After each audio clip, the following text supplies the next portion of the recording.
بسم الله الحمد لله والصلاة والسلام على رسول الله وعلى آله وصحبه ومن والاه أما بعد. Salama radiallahu ta'ala anha, she was one of the female companions of the Prophet sallallahu alayhi wa sallam. When her son died, her son was actually sick for a period of time. And he died in the morning and her husband didn't know, Abu Salama radiallahu anhu, may Allah be pleased with him, didn't know that his son had passed away. And so at the end of the day, she contemplated how to tell her husband what had happened. And so instead of just shocking him with the news, she prepared him for the news of the death of his son. What she did was that she prepared a very nice meal, and she dressed up very nicely. And after the meal, they had spent the night together. She said to him, "What do you think about someone who lends something to someone else, and then at the end of the day takes that thing back? Do they have a right to take it back?" And Abu Salama radiallahu anhu said, "Yes, of course, it belongs to them and they have a right to take it back." And then she said, "Then be patient. You take the reward from Allah because your son died today." And actually in this incident, Abu Salama radiallahu anhu, you can see normally a family might lose control when their son passes away, but she had that patience to teach Abu Salama in such a way. And no doubt when we talk about Muslim character, it begins with ourselves and how we discipline ourselves and how we educate other people. If you fast forward, to 20th century, and now you have Muslims running around. There's no hadith books, there's no, information too much about the Quran. And so just a lot of people running rampant, ignorant of the teachings of Islam. I'll give you this example. This happened in Egypt. In Egypt they have this thing where after Salah they reach out and say Halaqa, right? Any Egyptians in the audience? Okay, it might be in some other cultures where they go and Halaqa, they shake hands with everybody. And some of the people said it might be like an innovation. Prophet ﷺ didn't shake hands with everybody after he finished praying. So this one guy finishes Salah, and then he turns to the person beside him and he goes, "Haraman." And the person in reply slaps his hand. And he says in his Egyptian accent, I'm sure half the other Arabs know the Egyptian accent, "Mahiyash min as-sunnah." Right? It's not the sunnah of the Prophet ﷺ. And this guy's hand was slapped. And so he said in reply to him, he said, "I didn't know that disrespecting other people was in fact the sunnah to be followed." Dear brothers and sisters, in this quest, when we're talking about human rights and animal rights and every kind of right, there is the right of someone that's been forgotten in all of this. And that is the right of Allah, the rights of God.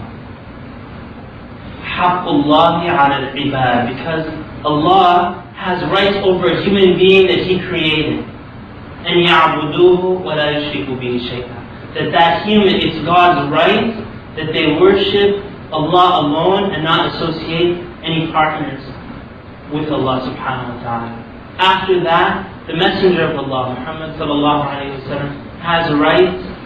Your own self, you have rights over your own body and your own life that you have to fulfill in your journey through life. And then you go on to speak about, or we go on to speak about the rights of neighbors, family, relatives, animal rights, and so on, and it goes from there. Inshallah ta'ala, tonight I'd like to speak about these three rights: our reverence and our respect to Allah subhanahu wa ta'ala, to our Lord and Master and our Creator. After that, we'll speak a little bit about some of our rights towards and our respect and reverence and our character with the Prophet sallallahu alaihi wasallam. And then we'll speak about our character that we should have with our own selves and how we should conduct ourselves. And this is our topic, inshallah, for tonight. I believe, inshallah, we have about an hour to speak, so we won't go beyond that. Maybe even less than that, so don't get scared. If you get really tired, just raise your hand and say, I'm tired. Please stop. Hajj, as you may know, the Hajj was about a few days ago. I just returned last week, and if you see a little redness in my eyes, still the jet lag and so on from there, and the closing of JFK in Washington. I lived in Medina for 6 years, and interestingly enough, we actually learned patience. If you ever had the opportunity to deal with sheep, right? You know that after a certain while they don't listen to you. You have to use different techniques and so on. Saudi Arabia has like a different code of conduct that you just have to go with. It's called the IBM conduct. You guys know what IBM is? In Saudi? Inshallah bukra malish. Right? Which means, God willing, come back tomorrow. Sorry. And that's how life is. It's just, you just have to be patient or you won't make it there. So, when we would go for the pilgrimage, and the pilgrimage has a lot of tests in it, in Mecca, people would see me and another student and they'd say, you're not like the other Americans, you're so patient, you don't get mad.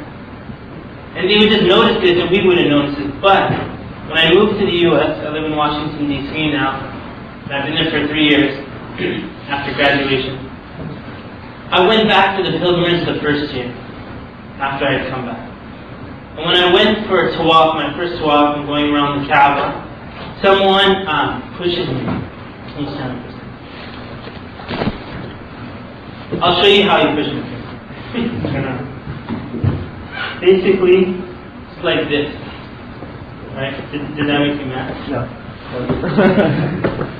Normally in America, we're not used to even bumper to bumper. We can't, take people getting too close to us.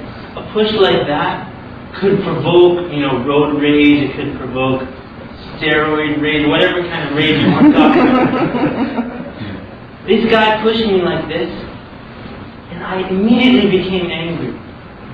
Like I said, you people never learn. You're always pushing. And then I stopped myself. The blood went down a little bit, the heat. And then I said, I've never experienced this type of snap anger in my life. I've never felt it before. I've never gotten angry like that. I said, where did I learn this? And I had actually just come from America after having lived in 1 year. And I realized it was just hard.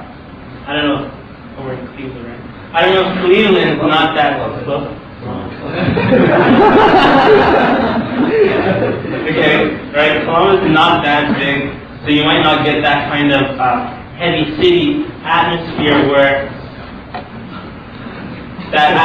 people just get angry. But the American society in general, that character and that patience with other people isn't there.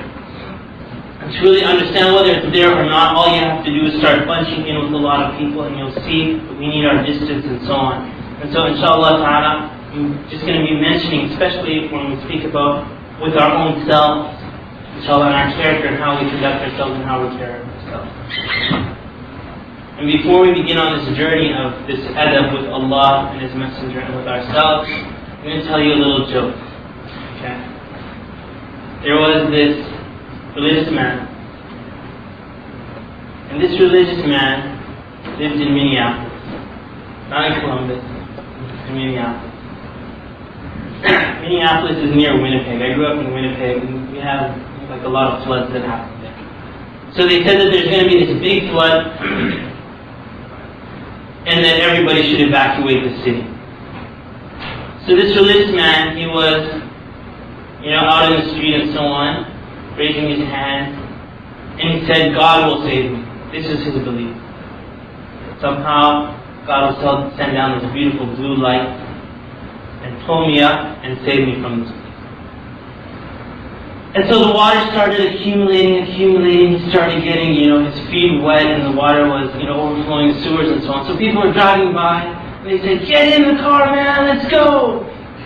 And then he says, in his Minneapolis accent, he says, no, God will save you. Go ahead. God will save you. So they say, you're crazy, and they drive away, and they leave. So the water starts piling up more and more. It's getting deeper and deeper until he's wading in the water.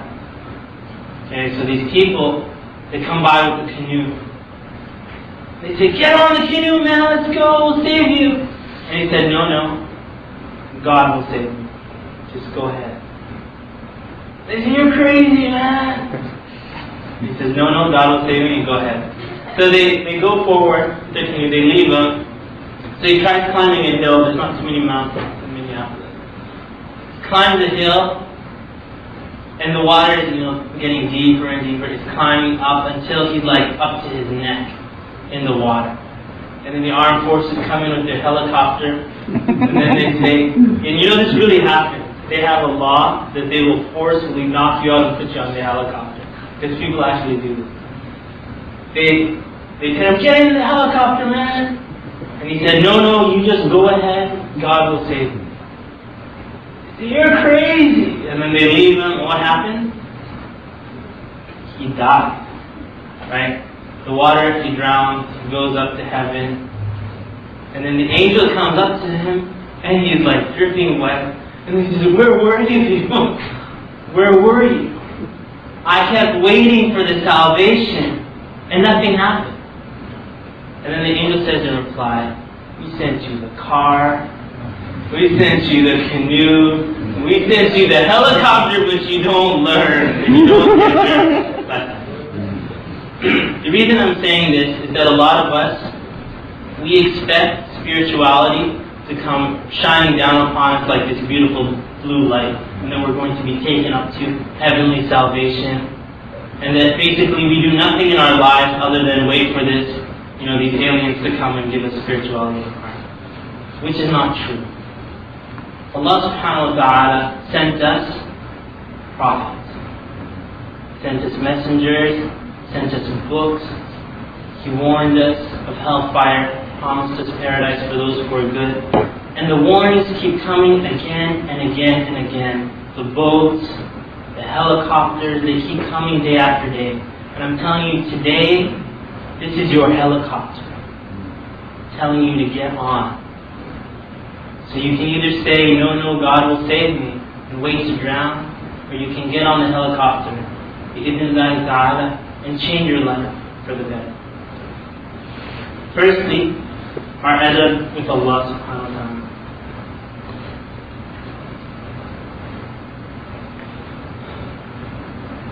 Allah subhanahu wa ta'ala says in the Quran,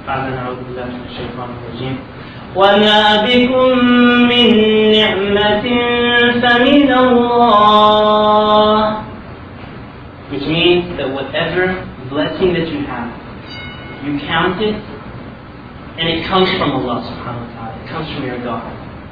And I would say to people, the eyeballs that you have, that you're looking at me, or the hands that you may not be paying attention to, or your feet that are holding you down and you'll be using later, all of it comes from Allah subhanahu wa ta'ala.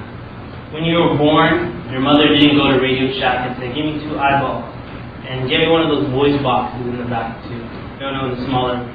Your mother didn't stick that voice box down into your throat.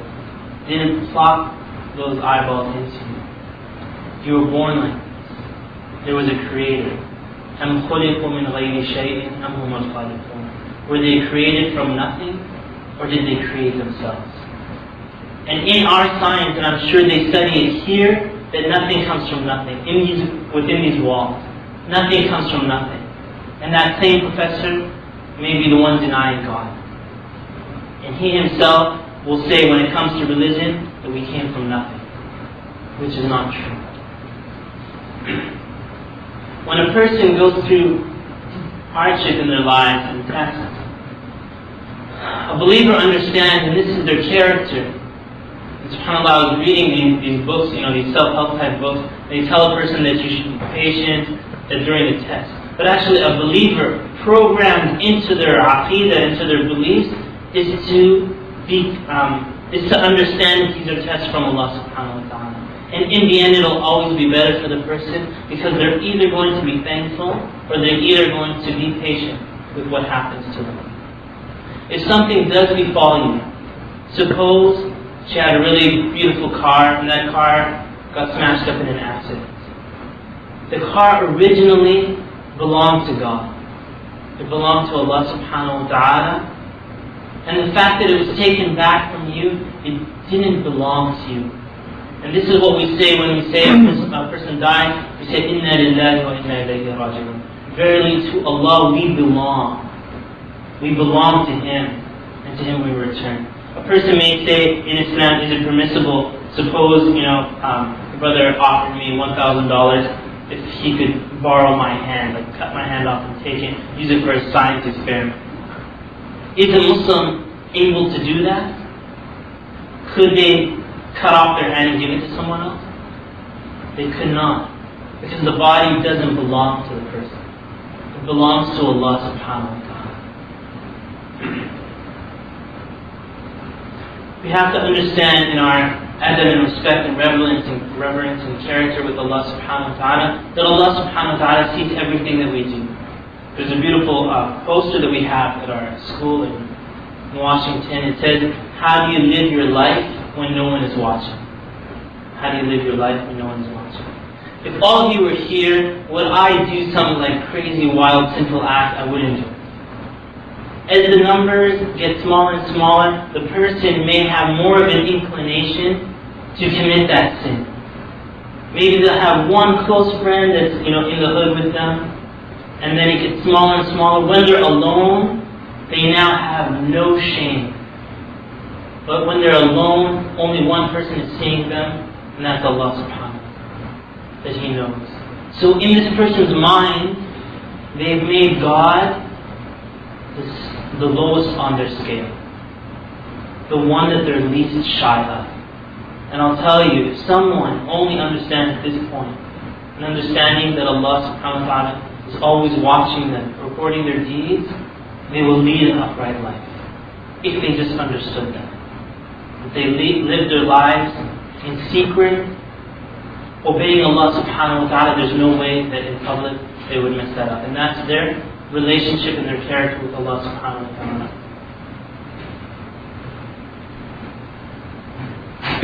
If you look at the direction of your life, I'm sure that a classroom like this, it's not that old, but it's kind of old, right? The classroom's old. I know. I'm sure there was another generation of people that sat in these chairs. Correct? Another generation of people that sat in these chairs. Some of them may be dead. You may have passed a graveyard, and people may have been dead in that year. Maybe they got drunk, won Ohio State, won some football game or something like that. They got drunk, died in a car accident, and they're buried outside. They could have been sitting in your chair. Do you know who they are? No, you don't. Who knows who they are? Probably no one except their parents. Other people would have forgotten about them. They lived their lives and now they're gone and nobody cares about them. Even maybe they had a boyfriend, girlfriend, they probably moved on in life and have forgot. Oh yeah, someone, so. The time will come when all of us will be forgotten. And it's not too far away. Maybe 50 years, maybe 100. Most likely after 100 years, no one will know and no one will care who you were. You'll be gone.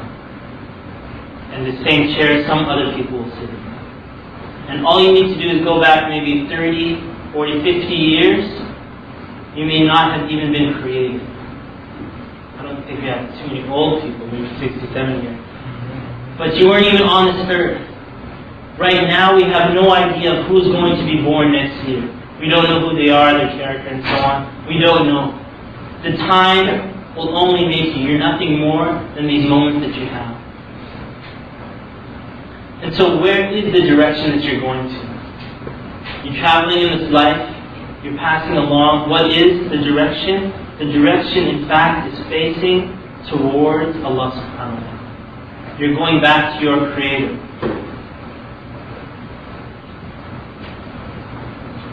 Allah subhanahu wa ta'ala says, فَأَيْنَ تَذْهَبُونَ?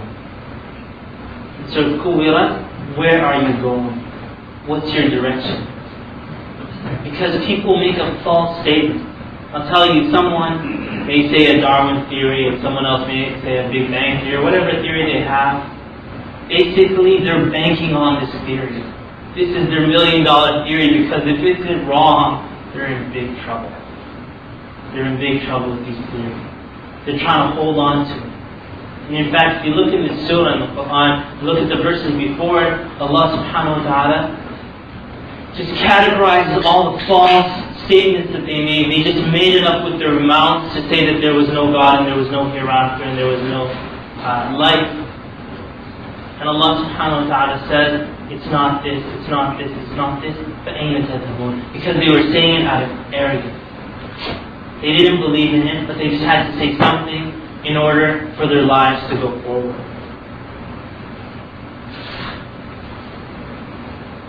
And right before I forget, I'm just going to give you a little example. Someone has a pen. Are you writing anything? I need to keep it.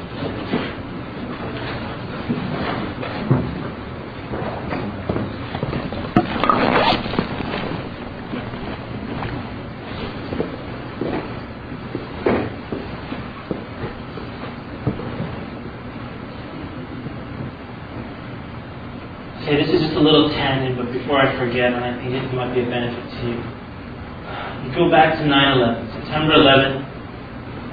It's early in the morning, first airplane flies into the World Trade Center.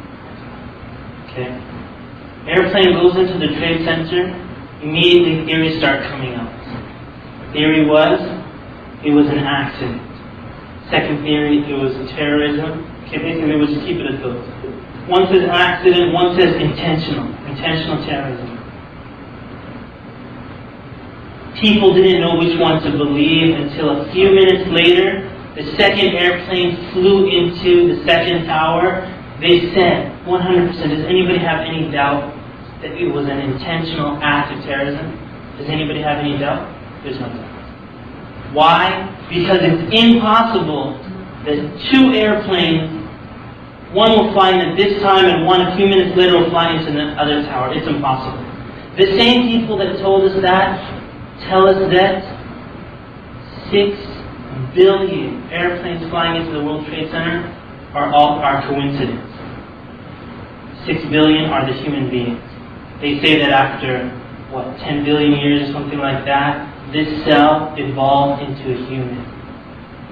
If it was possible and one human evolved, we could say maybe, I don't know, it was terrorism or it was accidental. But when the second human being is created, you know that it's not an act of accident. But this is what they have to keep telling the people in order to maintain the status of the people. And if you really look at it, a person has to shut their mind in order to accept that. They really have to fool themselves to say that this is all just a big accident that we're living in. So let's have fun while in the airplane, for those who may be coming from a Muslim country and they're flying into the US or they're flying into other countries, you might find, in my experience, that people like transform. You know the Transformers? So that was just my... You know the Transformers. They're reruns. And so, you might have like boys and girls flirting on the airplane. They're Muslim, and they shouldn't be doing things like that. And then I would notice, and these people, they may be away from their parents, so they're getting away with things. You never see the seniors on the airplane flirting with other people. Maybe a senior man doesn't go up with a senior woman and they start flirting in the middle of the aisle. Basically, they're sleeping and they're getting mad at the younger people. And I thought about this. I said, why aren't these seniors doing these actions like the other people? And it may be that the time has passed for them. They've gotten married, they've gotten beyond that. The desire is not there anymore, so they don't do it. But perhaps if we went back like 50 years when they were younger, they may have been flirting in the aisles the same way and so on, and doing the same thing. In your life, you get a chance to do something when you have the strength.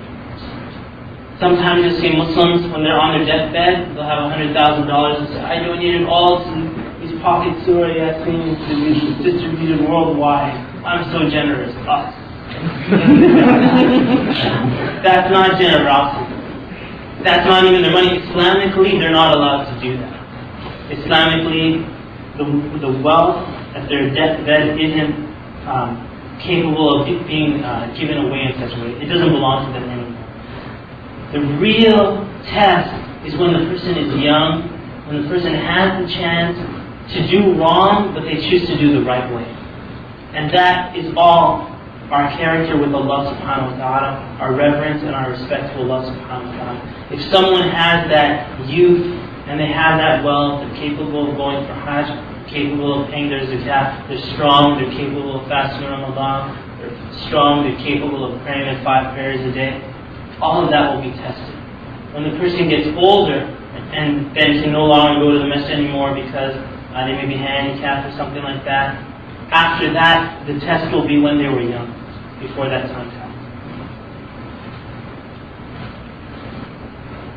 Also, in our character and our respect and our relationship with Allah subhanahu wa ta'ala, is that we not get distracted from who our God is.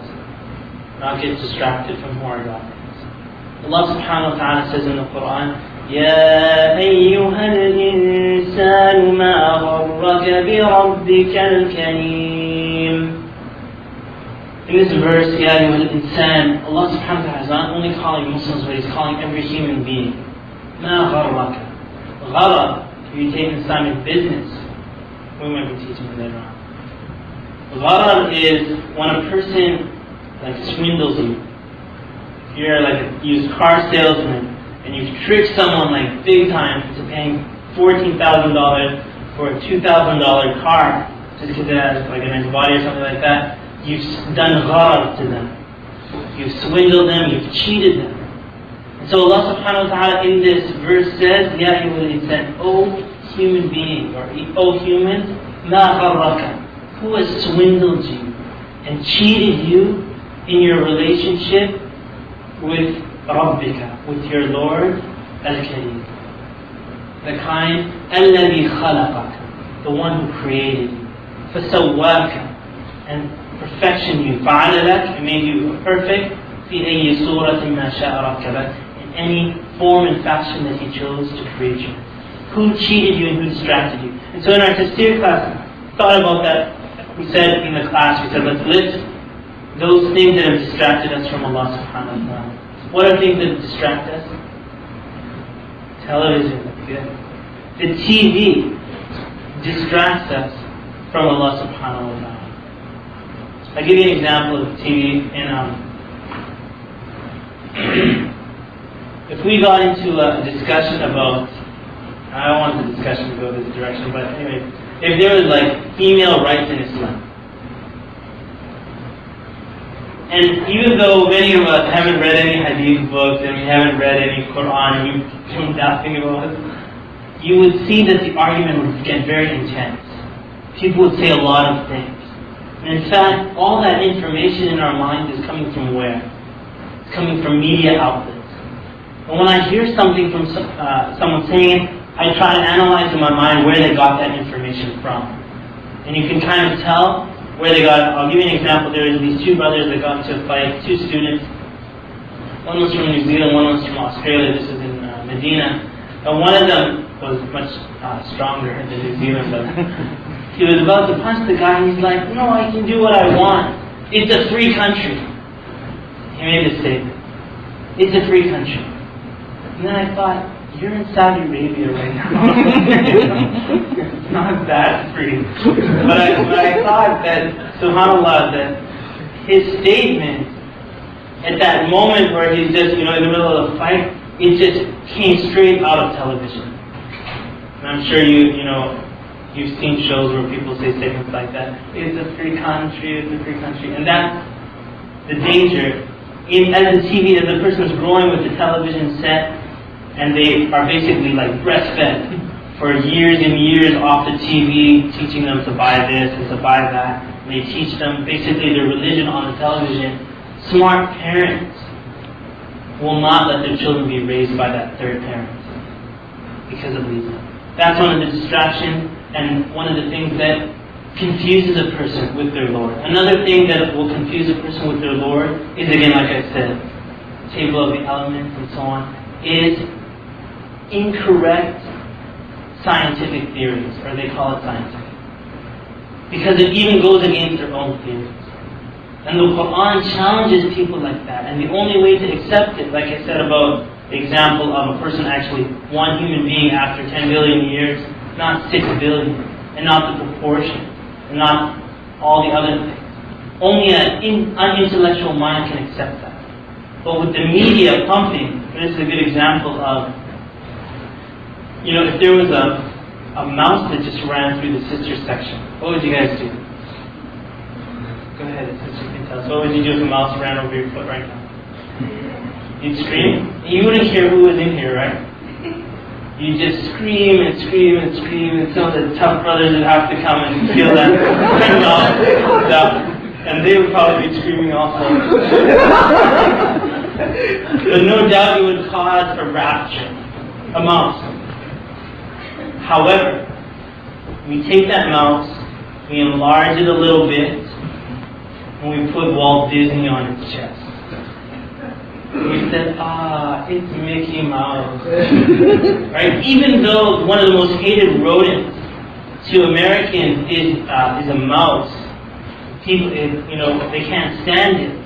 It was packaged in a correct way, and they pumped it, and they pumped it, and they pumped it until the American public accepted it as an American icon of love for their children. These children will actually go and hug the mouse. And they'll say, take my picture. And they'll put it up on the wall and say, look, my child has mouse ears and stuff like this. Because of the packaging. Similarly, their disbelief and their oppression against God is packaged in their media. And as the person grows on that, similarly they become disillusioned in what they're actually doing. In our relationship with Allah subhanahu wa ta'ala, we should not lose hope in Allah subhanahu wa ta'ala's mercy. When a person loses hope in the mercy of Allah, they've lost. They've lost the game. Allah subhanahu wa ta'ala says, وَرَحْمَتِي وَسِعَتْ كُلَّ شَيْءٍ, and that my mercy has spread to everything. This mercy, when a person has hope for that mercy of Allah subhanahu wa ta'ala. Actually, when you come to do a good deed, never in your heart think that Allah will not accept it from you.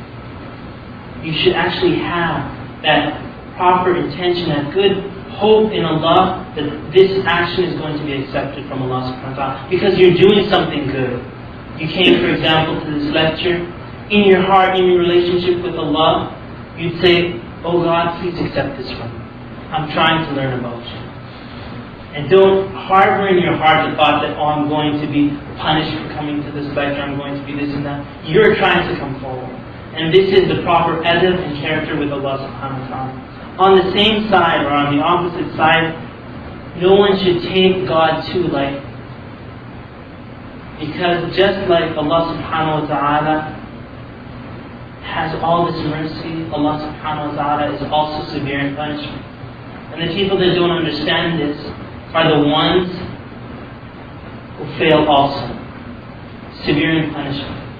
When a person lives their life not honoring Allah who created them, associated partners with Allah. Allah creates them and they prostrate to something else. Whether it be to an idol, whether it be to money that they're prostrating, whether it be to themselves. And many people in our society prostrate to their own mind, that their mind is God. I think you'll see up there, it'll say that the human mind is not God. That reverence is to Allah subhanahu wa ta'ala.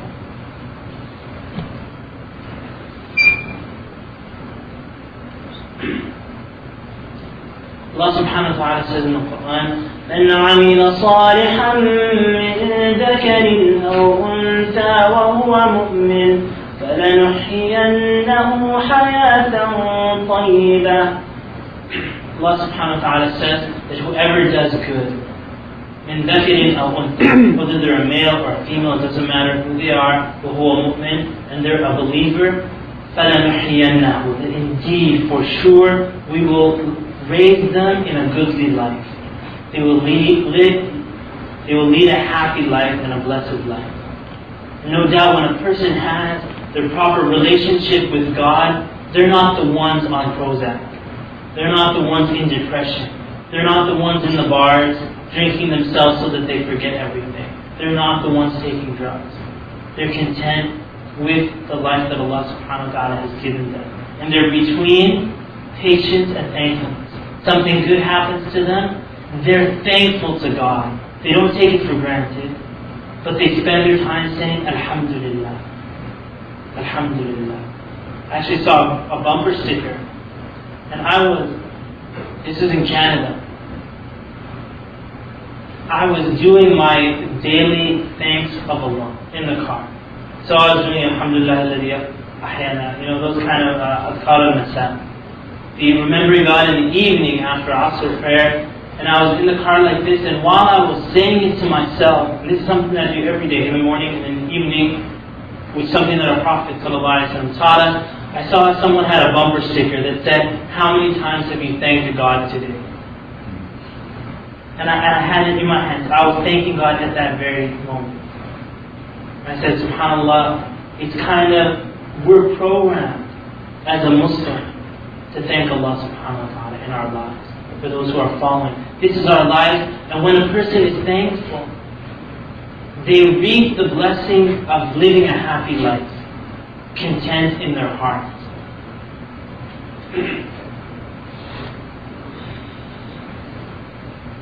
A person should never lose hope in the mercy of Allah subhanahu wa ta'ala. If they're really trying to come back to Allah subhanahu wa ta'ala, they shouldn't lose hope. I'm going to give you the example of a semester in university. If you start, how many classes do you have like a semester? We go like quarters. Quarters? Yeah. Okay. About 3, 4, 5. 3, 5 4. classes? Okay, let's say that you have like 13 classes. Okay? You have to go to class like 13 times. I know you might have longer classes, you have shorter classes.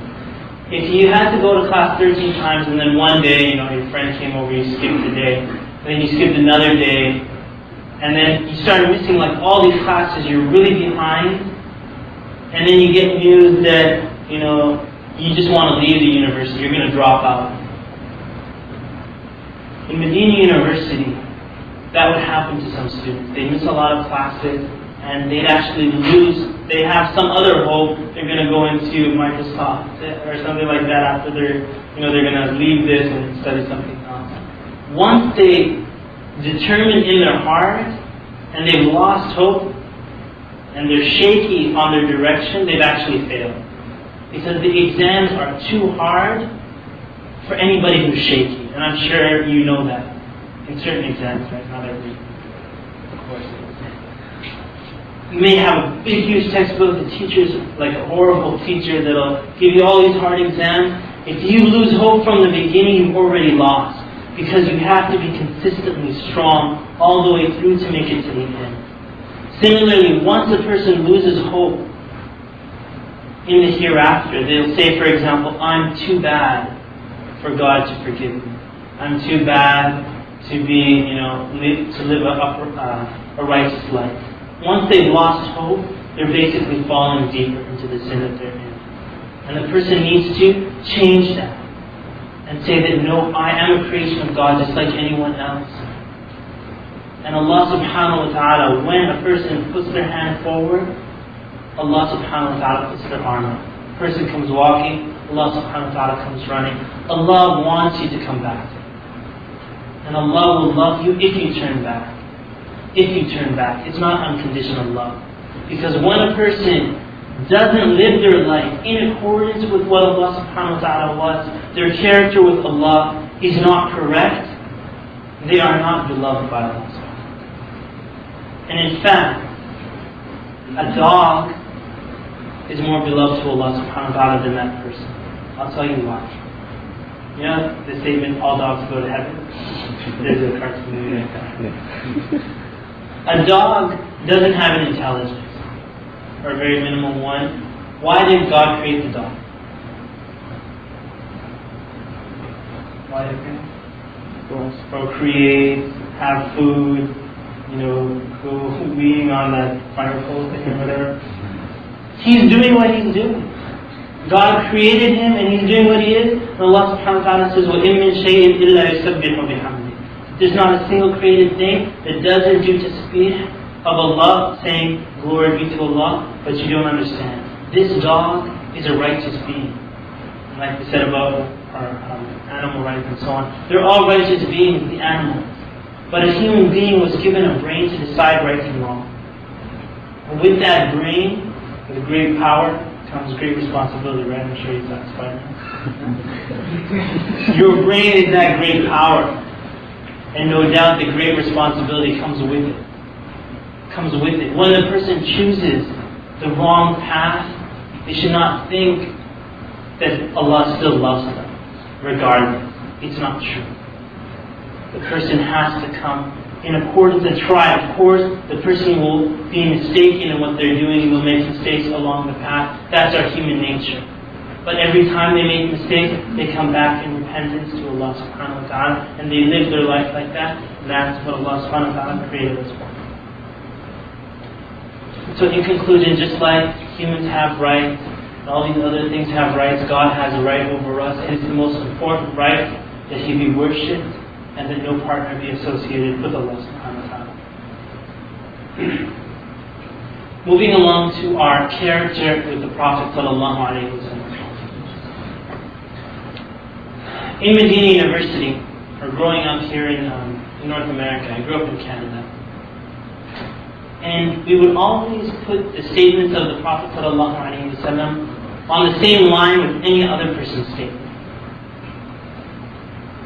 And some of us here may have that confusion a little bit. That the Prophet ﷺ is just like any other human being. That, we have this professor's theory and then we have Prophet Muhammad's theory, let's compare it.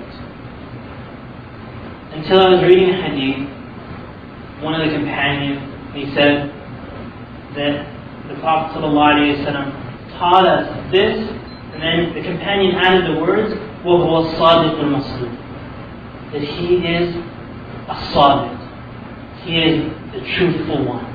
Al-Masduq, the one whom everyone has accepted as the one who tells the truth.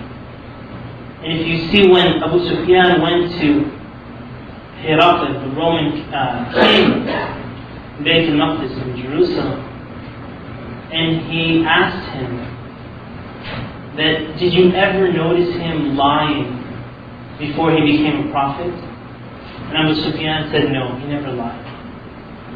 And then Halaqa replied that he would never tell the truth to human beings and lie against God, lie against Allah. And that was his conclusion from his knowledge of the scriptures before. If I said to you, do you like Jason? Okay. Do you like Jason? With hand raised, how many people like Jason? How many people like Jason? Jason?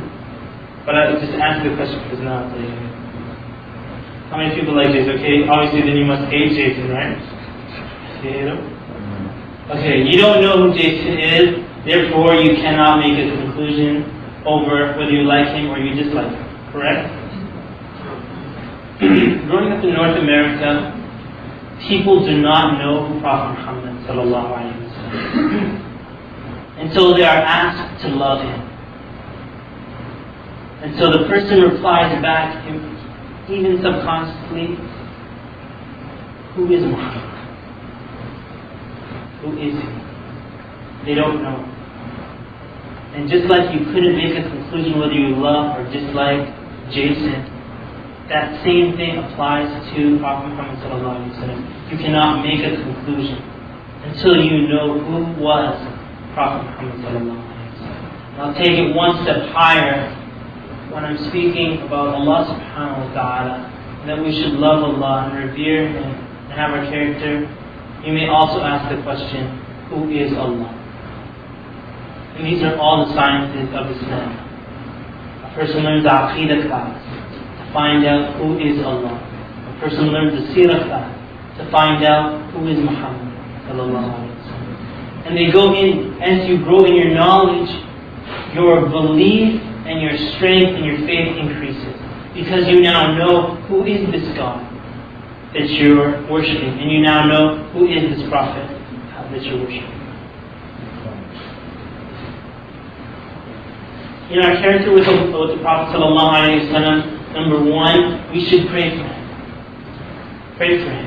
Allah subhanahu wa ta'ala says, Inna Allah, you may have heard it in the khutbah, Inna Allah wa malaikatahu yusalluna ala nabi. Ya ayyuhalladhina amanu sallu alayhi wa sallimu taslima.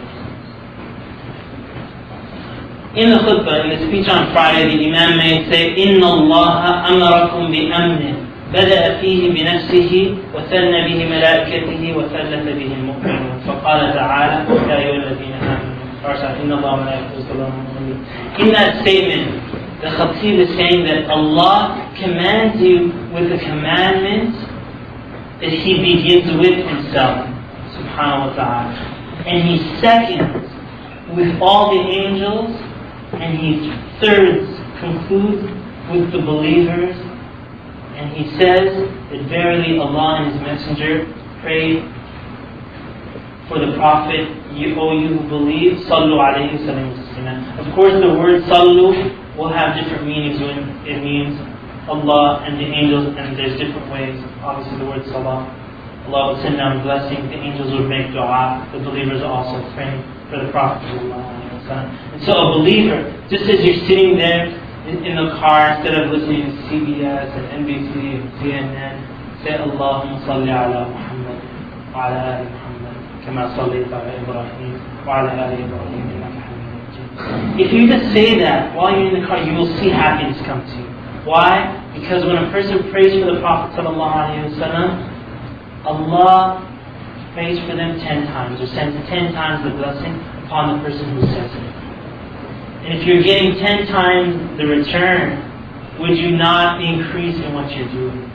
And of course, a lot of times when Muslims talk about, in fundraisers and so on, they'll say things like, give, $10 cash, and one day, Allah will give you credit in the hereafter. One day you will get your $10 back. So in your business minds, you're thinking, well, $10, if I get $10 back, 10 years from now, it's better that I just keep my $10 with me right now. I'd rather keep it. Which is a mistake from the speaker. Because Allah is more merciful and is more generous than to ask you for cash and give you credit. We know that. What is the cash that comes back immediately to you when you give or you pray for the Prophet or you do a good action?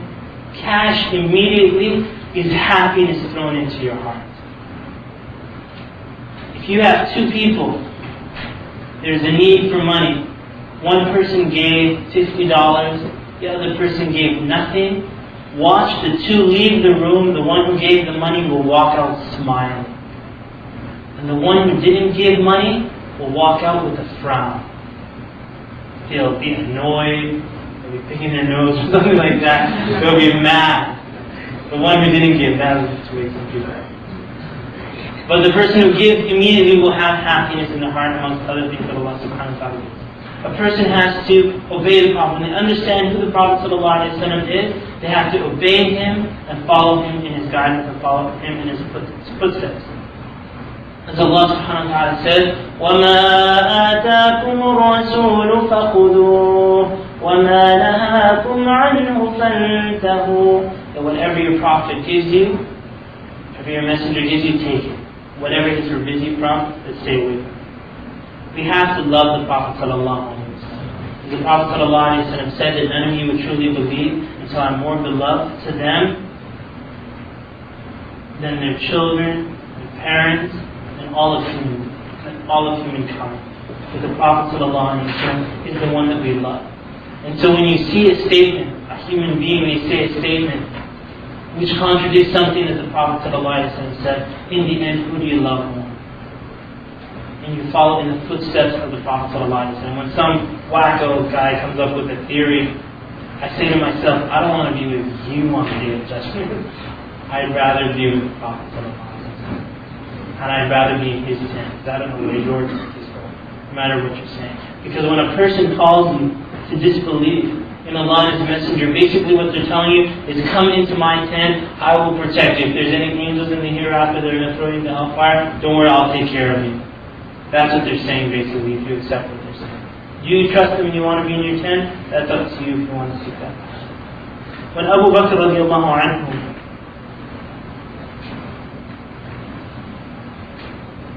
At the time of the Prophet ﷺ, you may know of the Isra and Mi'raj, where the Prophet ﷺ went from Mecca to Jerusalem in one night.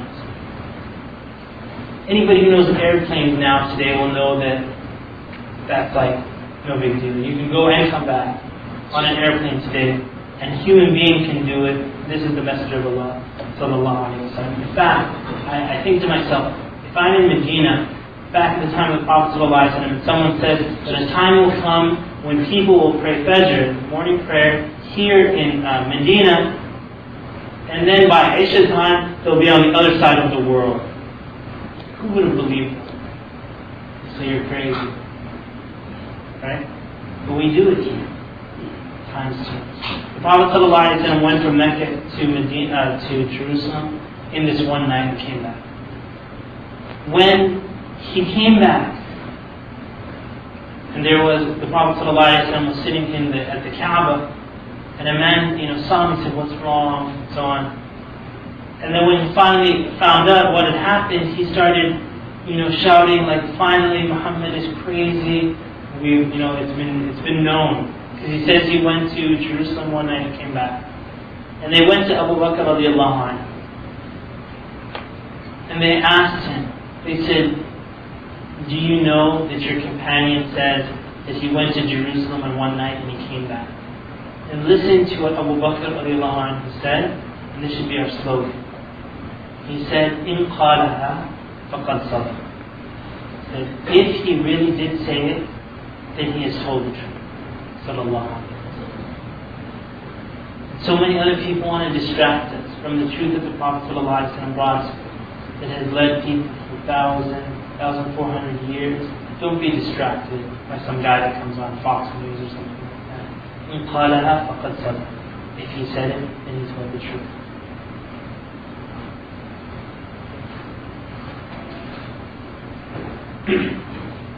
Moving along in our adab and character with ourselves.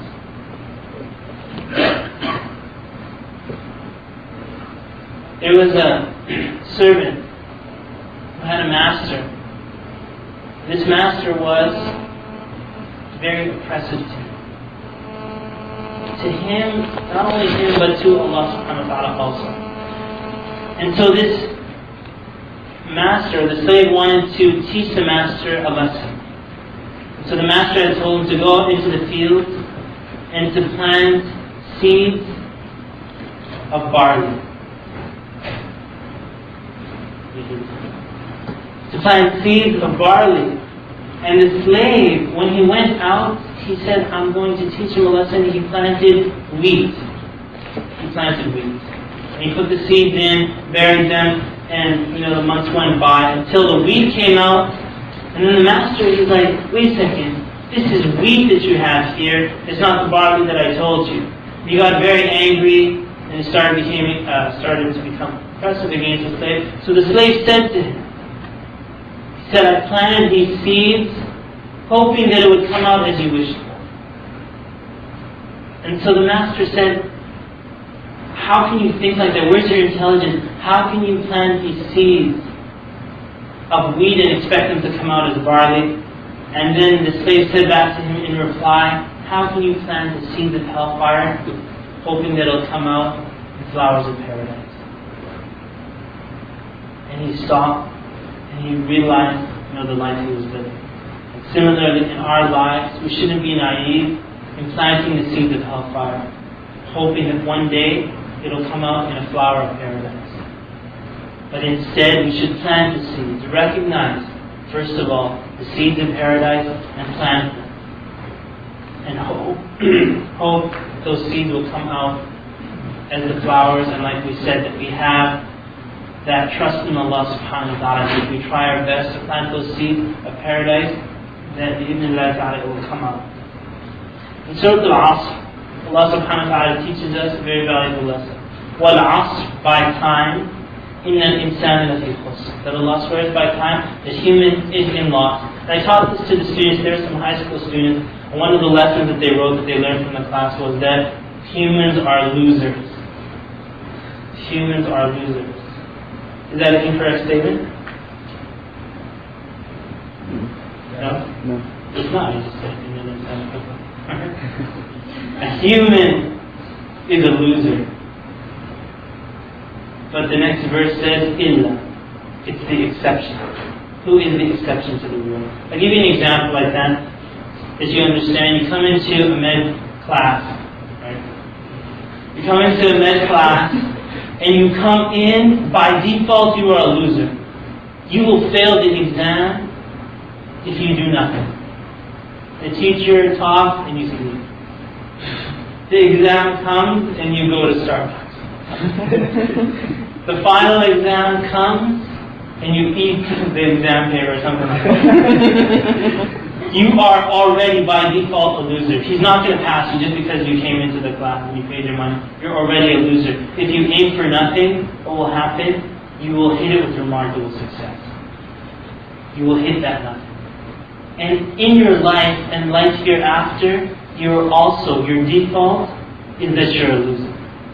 If you aim for nothing. You have to climb.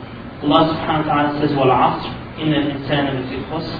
Every human is a loser, إِلَّا الَّذِينَ آمَنُوا, except those who believe, وَعَمِلُوا الصَّالِحَاتِ, and do good works. Live an upright life, وَتَوَاصَوْا بِالْحَقِّ, and encourage other people with the truth, وَتَوَاصَوْا بِالصَّبْرِ, and encourage other people with patience. This is the person who is not a loser in life. Anybody from Pakistan here? Pakistan? From Multan? Anybody from Multan? Nobody from Multan? I went to Multan in Texas. It's very hot. And they're known for their mangoes. Okay? There's lots of mangoes there. In Multan, I got severely sick. And some people like to blame the mangoes for that. I don't. Actually, even at lunch today, he had this drink, and then I thought, is this mangoes? I swear I was thinking about Multan when I saw that. Because I don't touch mangoes after that trip. But it wasn't. I think it was but it was the water, in fact, that messed me up. In Pakistan, what they do is they have these big, huge trucks of ice. Right? Now, I don't know where they get that water from, right? Pakistanis know. It's the dirtiest ice in the world. The dirtiest water. They drop it on the ground, they'll smash it, it'll fall off the bus or something like that, and then the guy will open up his kurta, he'll put the ice in the kurta, he'll grab it like this, his clothes, and then he'll walk over the ice and dump it in your drink. God help you if that thing dissolves in your drink. That's what I think happens. Okay, that ice, I want you to put yourself in the position of the ice seller who has no refrigeration. He's sitting out on the street, frozen ice, he brings it, it's now frozen ice, he's selling it. How long does he have to sell that ice? He's in Multan, one of the hottest places, Pakistan, desert. How long does he have to sell that ice? Maybe a few hours. What if he goes to sleep? And he says, let me wake up at Maghrib time to sell this ice. What will happen? He'll wake up and his ice will be gone. And he has to work hard from the beginning of the day to sell as much ice as he can, because by the end of the day, whatever he has left will be lost. He would have lost the rest. But he has to sell as much as he can. In the beginning, the same similitude is your life. You're an ice seller, and the ice is your life. The days, the weeks, and months that you have to live. And you don't know how long it is. But if you go to sleep, and you turn your back, that ice will melt. And then you'll wake up and you'll say, I wish I had sold it when I had the chance. You wish you had turned a person had turned their face towards Allah subhanahu wa ta'ala and led an upright life.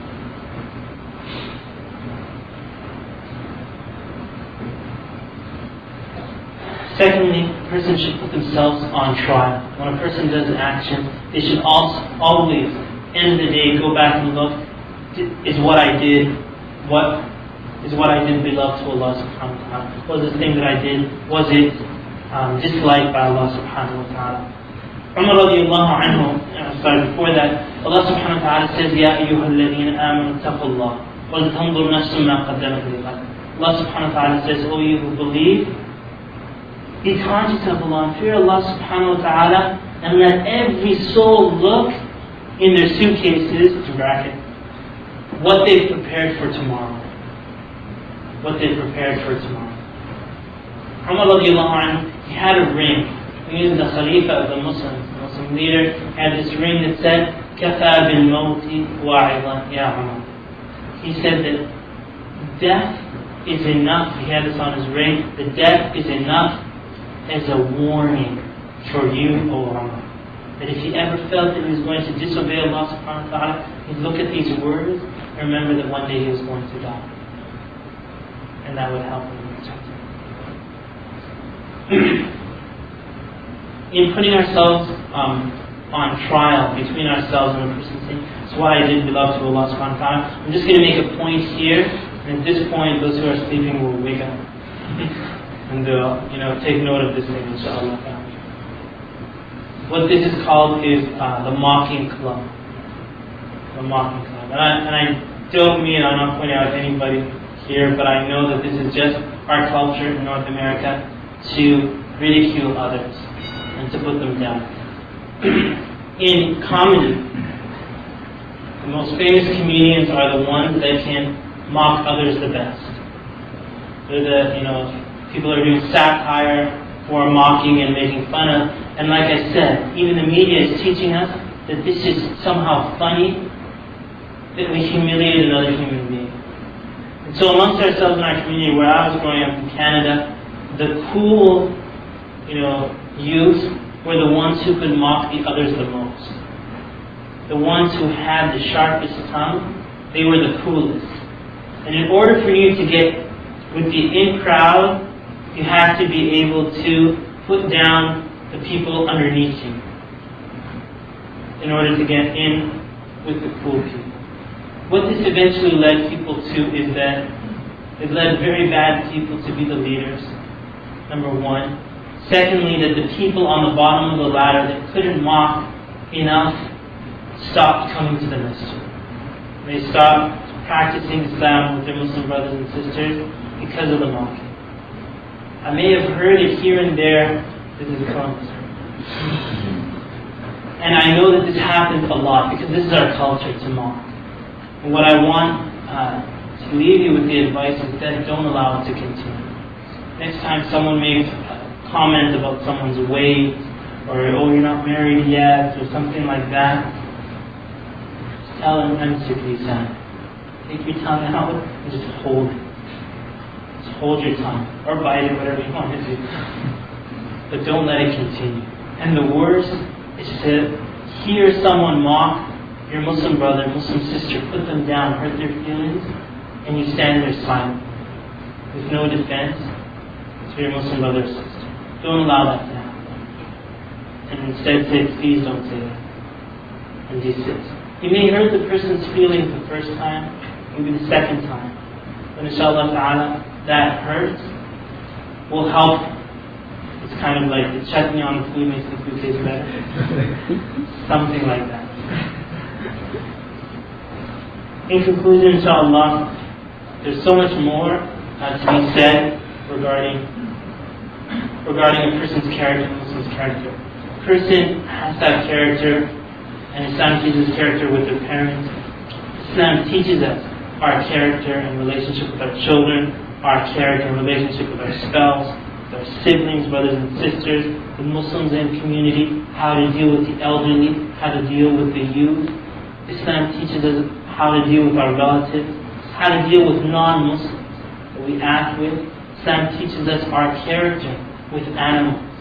And in fact, it's a huge subject of how the Prophet ﷺ taught us to deal with animals, how to deal with plants, how to deal with the environment, all of that. And this is just a little glimpse. It's just, when you go to the Pepsi taste test or something like that, what you just seen is just like, and you try to make a decision.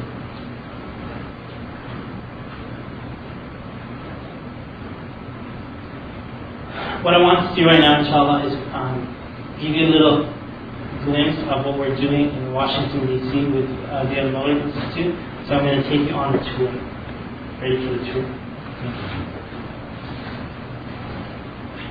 I was actually going to tell you the tour, and I was like really happy that the screen was actually here.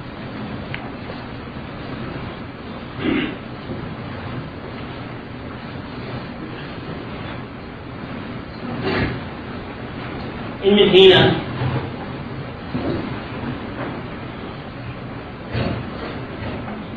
when I was studying in Medina University, I would actually, when the teacher would get like really boring and stuff, I would take out my notes and I would plan my future. And if you look in those old books, you would see little descriptions of a Mawlid Institute. And there was a Vietnamese Muslim brother from Seattle, Washington. And I used to tell him, like, how much would your salary be if I could bring you and let you work in my institute? He's like, no, I'm going back to Vietnam. But I had that in my mind. SubhanAllah, after a lot of different things happened and it came together, this is a Mawlid Institute. How we designed it, just like it says here, you have that little, the French fries there. That's our list. And in order to create a Mawlid Institute, what we did is we took all the annoying things about Islamic education in North America. We listed them, and like it says here, some of the things that we had, the unprepared teachers that just read out of a book, for limited or no use of technology, the boring lecture format with hands-on activities, kind of like what I just did. I was going to do hands-on activities, that's it. And no assignments or exams, to understand. Basically, your halaqas will have all of the above. Right? It's a lecture format, there's no activity, there's no exam. The teacher, they're not prepared no matter who they are. They're not coming prepared. And so instead, we took that, burned down the house with those annoying things, and we changed it. So that each program that we have has at least minimum 2 months of preparation involved in it. 2 months of, like you saw on the first page, the Surah Fit class and the Arabic class that's coming up. And then we move along in the season.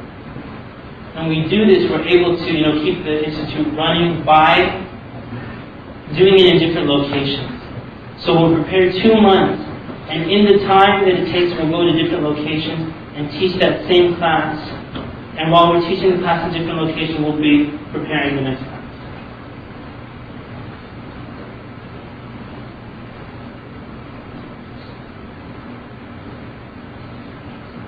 What we offer, or what our flagship product is, the double weekend accredited intensive. And just like, you may even have trouble pronouncing it, it's because we designed it so you haven't heard it before. Double weekend means 2 weekends, Friday, Saturday, Sunday, Friday, Saturday, Sunday. 2 weekends. Accredited, it's accredited by the Azhar University through the American Open University. So it'll actually, the class that you take with us counts for your degree in Islamic studies. You actually get a degree after the time that you spend taking class after class. Intensive in that those entire days are dedicated to the study of one subject. If you'll see in a conference, some of you may be planning to go to an MSA conference or something. I'm not dissing MSA. I'm just dissing conferences in general. You will go to the conference and they'll say the theme of this conference is loving thy neighbor or something like that. And then they'll say loving your near neighbor, loving your middle, it'll just go around, and then some class, things just won't be related and so on. At the end of the conference, and you say, what did you learn from the conference? You'd say, I met a new friend here. What else? Right? Because the format is not meant to actually teach you, it's more to give you samples. You're just getting, instead of 1 Pepsi taste test, you're getting about 3 or 4. But in the end, you just got a few samples. Instead, this class that we teach is directly, for the entire weekend, 2 weekends is all one class. So lecture after lecture, with the breaks in between, we don't go longer than 50 minutes. 50 minutes and then a break. Just like a child would go in a class, they don't get tired because of the breaks in between, and we have the breaks. I know you guys need a break. Don't think I don't know that. To study overseas, this is almost, subhanAllah, this is like a shaitan will tell you, one day you will go overseas to some exotic country with palm trees and pineapples falling on your head, and you will study Islam there. And you have this dream that when I'm finished this, when I'm finished that. Indeed, it is enriching. And you get the chance, alhamdulillah. But in the meantime, that shouldn't be an excuse to delay studying in where you have the opportunity. Look at this class right here. You probably have a DVD player here. You have a PowerPoint. You have a great setup. You won't get that in some of the countries that people are planning to go to. Why aren't we taking advantage of these things? It's my opinion that it's actually the teachers that need to start focusing on that technology, being able to provide people in the way that they understand. Inshallah, Maghrib Institute is trying to do that. Can Islam be taught in 2 weekends? That's the question that you're asking. If you look in the seerah, people would come to the Prophet ﷺ, Sufyan, Muhammad, Dosi, and others. They'll come, they'll sit with the Prophet ﷺ, and they will get a few lessons, go back to their people, and entire nations would become Muslim. You know this, right? You know entire nations would become Muslim from the knowledge that they had. Why? Because they learned something and they implemented it. Their brains were strong and their intentions were sincere to Allah subhanahu wa ta'ala, and Allah blessed them on what they learned. And so in our 2 weekends, that we actually focus on giving you the most important information that you can use immediately in your life. So how we do that? Supplementary material, get the students prepared for the class, before the class. The course is Friday, Saturday, Sunday. Friday starts after work. Saturday, Sunday are full days with breaks every 15 minutes.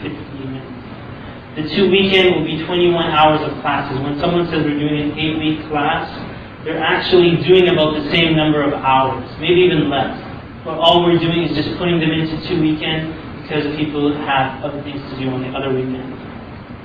And then there's an exam that's taken. Now notice here that even not too many people are taking notes, correct?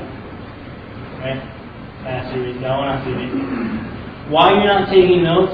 Because I'm not going to give you an exam in the end. If I told you that I'm going to give you an exam at the end of this lecture, and that exam would directly affect your GPA, and would directly affect how much money you made at work, you would take notes.